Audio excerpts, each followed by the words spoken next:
salaamaaleykum ñu ngi leen di ziar di leen nuyu yéen ñëpp di gërëm ñëpp ñi inscrire ci page Stop Macky bi Macky Basta parce que dafa doy nag quoi dafa doy yenn nooteel yi dafa doy un certain type de colonisation bu ñuy dund depuis les années 60 jusqu'à nos jours.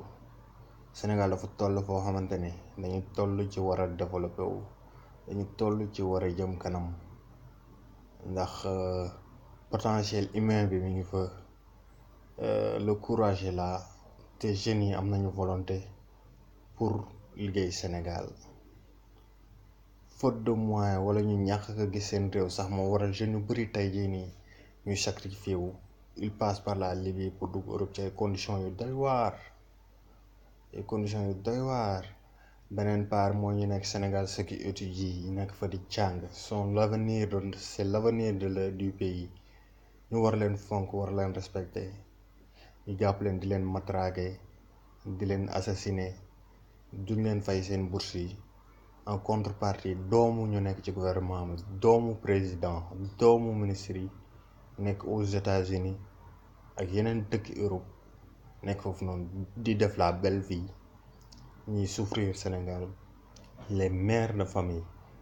ñiy xëy fajar di dugg ci marché di jaay ngir am lu ñu yóbbul seen njaboot ñu leen di agressé parce que Sénégal amul sécurité la police qui est là-bas amul njëriñ lu dul ni une population am na lu la naqari ñu jóg dal ci kaw population bi di leen dóor ce sont eux les agresseurs de la République les voleurs de la République Macky et son gang de mafia Macky et ceux qui l'entourent muy waa PS Moustapha Niasse Ousmane Tanor Dieng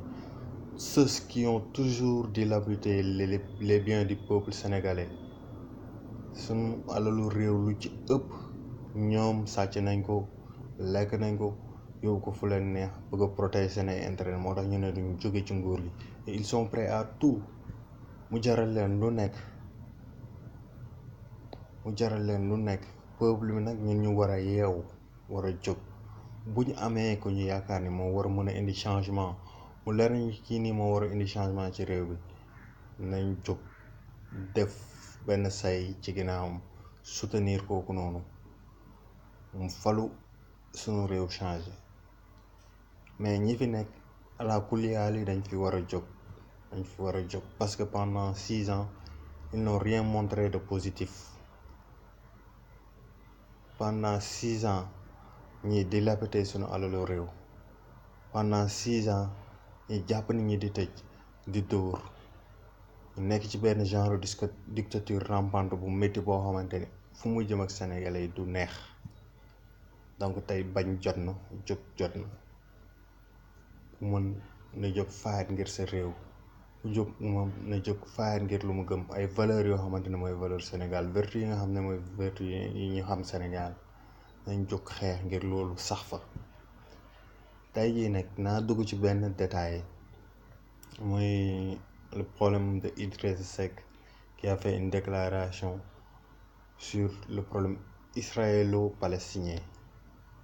L'intervention qu'il a faite a été une intervention maladroite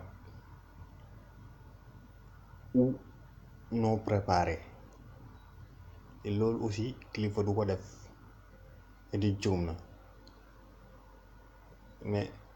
loolu warul tax ñu ne nit ki bokkul ci diine wala génn na ci diine d'autant plus que moom 2 jours ou 3 jours après génn na il a intervenu pour dire que mi ngi jégalu ci kanamu musulman mi ngi jégalu ci kanamu askan yi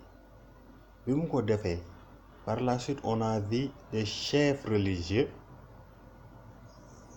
génn dafay intervention yu doy waar yoo xamante ni kilifa diine sax bu am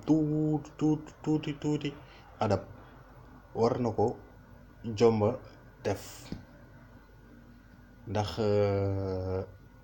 yàlla moom moo bind ñëpp te matadi la bindee doomu aadama nit ku nekk di juum ñu war di ko corriger ñoom seen rôle bi ñu leen fi teg rôle premier mooy defar nit ñi jàngal leen xamal leen kilifa diine. Mais man au-delà des interventions yi ma gis yëpp j'ai bien écouté, xam naa contenu bi amatul solo. Ce qui est derrière ces interventions lan moo nekk ci kaw intervention bi je dirais pas que Macky moo nekk ci ginnaaw intervention yi parce que gëwma ni Macky moo nekk ci ginnaaw intervention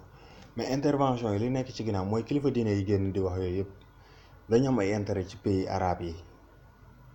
dañu am ay intérêt ay Arabie Saoudite ay Égypte ay affaire yeneen dëkk arabes yi. donc idi bu defee intervention bu mel ni ñoom ragal nañ ni dëkk arabe yooyu dinañu mer contre Sénégal, donc ñoom liñ fa daan amee ci alal ak ci yeneen dootul mën a nekk. Du coup ils vont intervenir pour wan ne arabe yi kat ñun ñu ngi leen di défendre Sénégal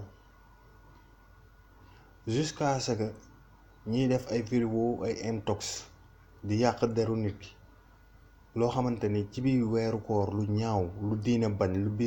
diine xalab diine bu daa génnee idi génnee na kilifa diine yooyu di wax tey ndax seen intervention am na sos, seen intervention am na tuuma. ñoom bu ñu génnewee doomu jàmbur ci diine ji ñoom génn nañ ci diine ji parce que li gën a garaaw jëw li gën a garaaw wax lu amul te ñoom ñi intervenir def nañ ko. Autant parler aussi de Khalifa Sall, Khalifa Niass qui fait des interventions souvent très gauche par rapport à la religion te kenn mësul wax dara. En plus ñoom bi sunu ministre des affaires étrangères dem di jébalu ci yéefar yi di sujjoot ci seen mur de lamentation boobu noonu kooku on les a vus en image muy jëf ci dafa wax mais ñii dañuy jëf Macky et son gouvernement ñoom dañuy jëf monde bi yëpp di gis. Ils se sont pliés devant les Israéliens. ana kilifa diine yooyu fa lañ nekkoon, ana kilifa diine yooyu di kaas tey anañu fa lañ nekkoon. li leen waroon jamono boobu wax nañ loolu lañu waroon jóg xeex wax jusqu'à leur dernière énergie ils n'ont pas fait. tey ñu bëgg ñu sonal nañ ne sénégalais yi nañ yeewu te bàyyi polémique yooyu amul sens. nañu xool l'intérêt du Sénégal ñu ciy wax,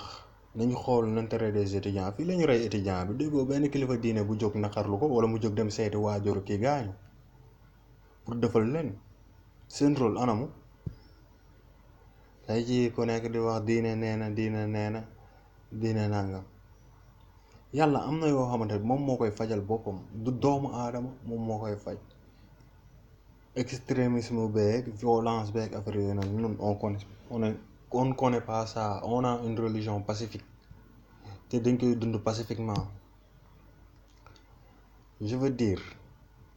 bu kenn nax kenn, bu kenn dox ci maanu kenn soit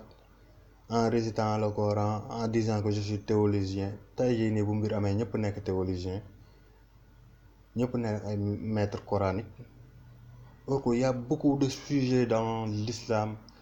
qui sont des sujets polémiques, ay sujets yu bari mu am ay wuute ay réeróo yu doy waar ci biir naar yi même, mais ça pose toujours un débat boobu noonu nañ ko teg ñu waxtaane ko te ñu bàyyi ñu nekkee di défendre ay intérêt. je vous dis ñiy défendre seen intérêt ñoonu yàlla ñoom la gën a mere ka tey que ki wax juum, parce que waxuñu ngir diine dañu wax ngir seen bopp, dañu wax ngir seen poche. arrêtons cela, nañu wax ngir peuple bi, nañu wax pour le peuple sénégalais, nañu wax pour jeunes yi génn seen réew di dee ci àll bi ñu xool nu ñu toogee ci réew mi. nañu wax pour étudiants yi soxla seen bourse di mën a dund ba weer ñu régler seen ay situation. nañu wax pour mère de famille yi nii nga xamante ni pour xëy di daw dépense di xëy fajar 4 heures du matin 5 heures du matin ñu leen di agressé ñu jox leen sécurité bu doy. nañu wax pour réew mi avance, nañu wax pour pétrole bi ñu jël di lapité ko jaay ko wala ñu saraxew ci tubaab bi ak accord yi ñu ci signé yëpp nañu leeral yooyu noonu.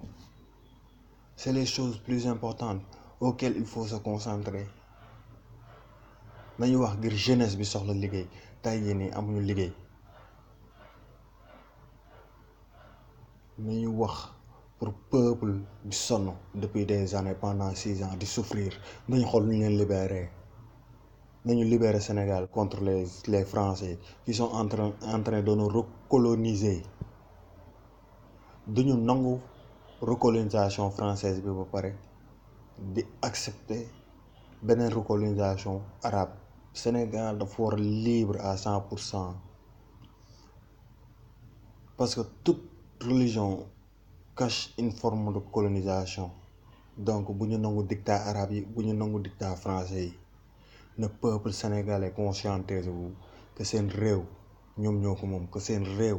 seen xel ak seen doole moom moo koy doxal bu ñu copier bu ñu xool fenn nañu concentré wu vers l'essentiel mooy 2019 bi nii ñu xool lu ñu soppee ñi fi nekk ñu teg fi ñi nga xamante ne ñoom la ñu yaakaar ne mën nañu changer dara ci réew mi loolu mooy dëgg te ñëpp nañu fexe uti ay carte électeur nañ ko jéem a récupérer ñu concentré wu di suivre bu baax aussi notre ministre de l'intérieur c'est Aly Ngouille Ndiaye la qui a fait signer des accords jaay sunu pétrole bi Petro-Tim ba pare ñëw mission boobu noonu pour Macky baax na or ko rey na Sénégal mu ñëw def ko ministre de l'intérieur pour que mu jaxase élection yi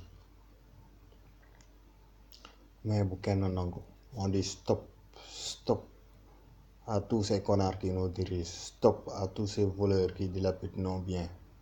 stop à Macky Sall ce président le plus nul de l'histoire du Sénégal amul président bu gën a nul Macky ci Afrique parce que acte bu mu posé rek erreur mi ngi ci biir acte bu mu posé rek erreur mi ngi ci biir et war ñu nekk nangu di supporter loolu noonu pendant des années parce que c'est nous qui subissons nous le peuple nous le bas peuple nos enfants qui subiront demain tey yii nii ku ci mën na jóg xeex de manière pacifique de manière intelligente kenn bañ la nax kenn bañ a dox sa moyen parce que je vous dis tout ce qui parle sur les médias là à 80% ce sont des faux types te ñoom ñoo am accès ci médias yi dëgg bi duñ ko wax toujours ku ci nekk yaa ngi caché di nëbb say intérêt doo waxal peuple bi c'est rarement que tu vois une personne se lever pour mu jóg ne sama peuple laay waxal sama peuple laay xeexal te mu gëm ko dëgg-dëgg ku ci jóg di wax rek am nga intérêt léegi nag nit ñi tijji leen seen xel yi te xam ne réew mi seen réew la si vous boo leen juumee ba fal fa ki ngeen warul fal lu leen métti ëllëg c'est vous les responsables bu leen victimiser wu c'est vous les coupables parce que da ngeen ne woon Ablaye Wade dina fi jóg par force ku ñëw baax na boobu noonu moo ñu indi ci situation bi donc mon peuple sama peuple Sénégal bi nga xamante moom laa bëgg sama xol man yéen laay waxal moytu leen juumaat te moytu leen polémique yu bëri yi ça mène à rien parce que amul benn teggit te ñun dañuy yar ci respect ci yar ak ay valeurs yooyu lañu war a retrouver ngir defal suñu réew sans ces valeurs là duñ dem fenn jaajëf siyaar nañ leen bu baax